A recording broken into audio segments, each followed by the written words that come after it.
It started with a whisper in the dark. "Did you hear that?"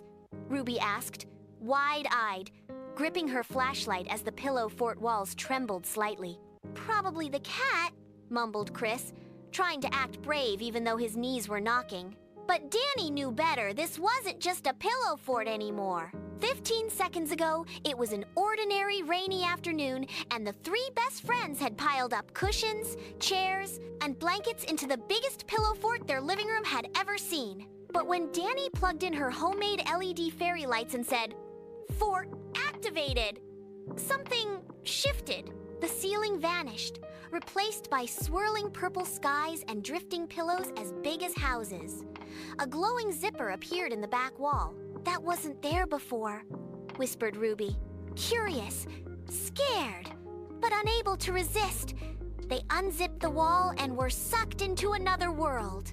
They landed in a valley of floating pillows, where cloud creatures bounced through the air and a soft wind carried the smell of warm cocoa. A fuzzy creature with button eyes and a crown, Sir Snugglepuff greeted them, warning of the evil Nap King, who ruled the Kingdom of Sleep and wanted to trap all-awake children in dreams forever. The kids laughed until the sky darkened and a giant shadow passed overhead.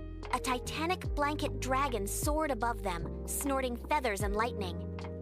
"This is real," said Danny, holding onto her glasses. The adventure had begun. Armed with nothing but a rolled-up sock slingshot, a flashlight, and Ruby's toy compass, the trio journeyed through the Blanket Mountains, fought off slumber slimes in the Marshmallow Marsh, and tamed a snoring bear that guarded the entrance to Dream Hollow. Chris, despite his fears, made the bear laugh by tickling it with a feather, and for the first time, he felt like a hero. Danny built a zip line out of rope cords and duct tape, swinging them over the snore pit. Ruby bravely led them into the Nap King's fortress, an enormous mattress tower surrounded by sleeping guards who snored so loud the ground vibrated. Inside, they found the Nap King a massive wrinkly face covered in quilts, with a crown made of stuffed animals. "Sleep forever, little ones," he growled, sending dream fog after them.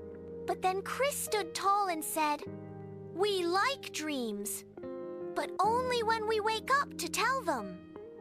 He threw his flashlight into the air. It burst into light, burning through the fog. Danny triggered her LED lights, which spun wildly in the sky. Ruby pulled out the compass, which glowed and pointed straight up. "Jump!" she shouted. They leapt into the light and exploded back into their living room, landing in a heap of cushions. The storm outside had stopped. Everything was back to normal, except the glowing zipper, now faded, still shimmered faintly on the pillow wall. They were safe, changed, stronger. As the parents came in to ask about dinner, the kids just smiled.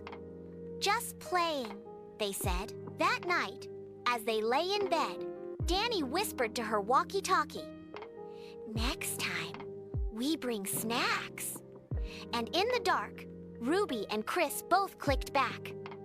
"Roger that, Captain Pillow." Somewhere far off in the clouds, Sir Snugglepuff watched from above, and the stars blinked like fireflies waiting for the next adventure.